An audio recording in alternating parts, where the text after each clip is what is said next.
Recent events all over the world just cannot but get us into thinking mode. They confront us with one basic human issue, and that is the power of choice and the consequences of the choices that people make. Even as I talk, the whole world waits with bated breath at what choices the new President of the United States would do. We have seen similar scenarios before. We still see scenarios where the choice boils down to deciding for good or for evil, for life or for death.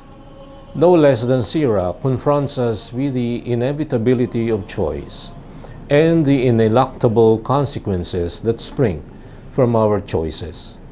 Before man are life and death, good and evil. Whichever he chooses shall be given him. I have seen firsthand the power of personal choices. I have had a number of very intelligent peers, classmates, and neighbors. We grew up together. We studied together. We more or less shared the same childhood pursuits. Some of them were expected to shine out as adults, and a few were expected to make it big in life. But alas, the future is made up of many little, seemingly insignificant choices. Along with some major decisions one does every step along the way in the journey that is called life.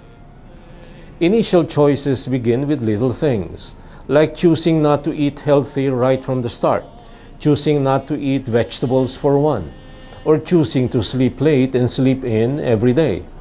It has to do with little things like deciding not to be on time, today, tomorrow, every day this week, some days the following week, until it all becomes a deeply ingrained habit. Soon we graduate into making bigger choices. It has to do with skipping classes, or choosing not to write that term paper, or deciding to ask someone else write it for us. Soon it is deciding to just take the shortcut and instead of studying, just go ahead and cheat during exams.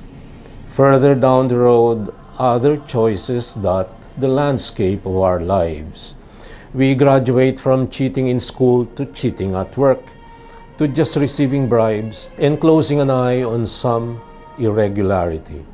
Soon, people progress from a few thousands to several hundred thousands of dollars or pesos, till in due time, one does not even have to make a choice. One just goes along with the flow, popularized by Jun Lozada in the Tagalog word kalakaran. The choice that began with not doing one's homework or not getting up on time has become a full-blown vice and a deeply ingrained attitude. Nothing is wrong anymore, for it is just the way things are. It's just the way it is, and there is nothing I can do about it. One or two of those promising, brilliant childhood playmates of mine have turned to seed, with a few of them eventually becoming addicted to drugs and alcohol, living a no less than miserable existence. They have made choices right from the start, and the choices they made spelled their destiny. I am pretty sure that corrupt officials who made it to the news in the Philippines for the longest time in these past few years did not wake up one fine morning capable of receiving millions and millions of pesos without batting an eyelash. No, they just grew callous doing it a little at a time. The choices they initially made did not contain or concern huge amounts, but little amounts that eventually effectively put off the light of conscience deep within them. But you're here listening to me today, just like me, to make sense of it all. Like me, you dream of a better self, a better version of yourselves, which according to Matthew Kelly is really what holiness is all about.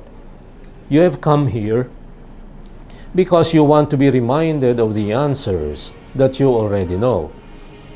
Truth be told, you have come here because, like me, you are struggling to make our daily choices in line with the will of God and His dream for humanity. You have come here because, like me, you feel weak, you feel challenged, and you know deep in your heart that it is not easy to remain standing when all the rest around you are falling down like flies. You have come here because you care. You care for the future. You care for your children. You care for your reputation. You care for the church and society at large. And you care enough to be bothered by the news that seem to say there is no hope anymore for the world, for humanity, for our nation, for the political system. Today, in between sighs, as much sighs of exasperation as sighs of hope, I have to tell you that as a priest, I believe in what Sirach reminds us of. If you choose, you can keep the commandments. They will save you. Before you are life and death. Whichever he chooses shall be given him. I have to tell you too that as a priest, I subscribe to a vision, God's vision and dream for us. And I also believe that no one does the Lord command to act unjustly, to none does he give license to sin. We all have the power of choice. We have the power to decide for what leads to what St. Paul promises, what eye has not seen and ear has not heard, and what has not entered the human heart, what God has prepared for those who love him. It has to begin somewhere, and that somewhere has to do with where it begins for us, our heart.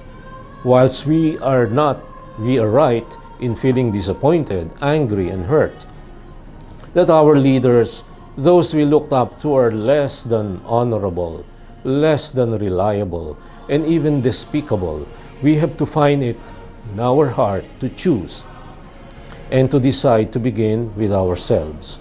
We need to be wise and the right choices to do the right things and to do them rightly. In the end, we choose not something silly, but we choose no less than wisdom, God's wisdom.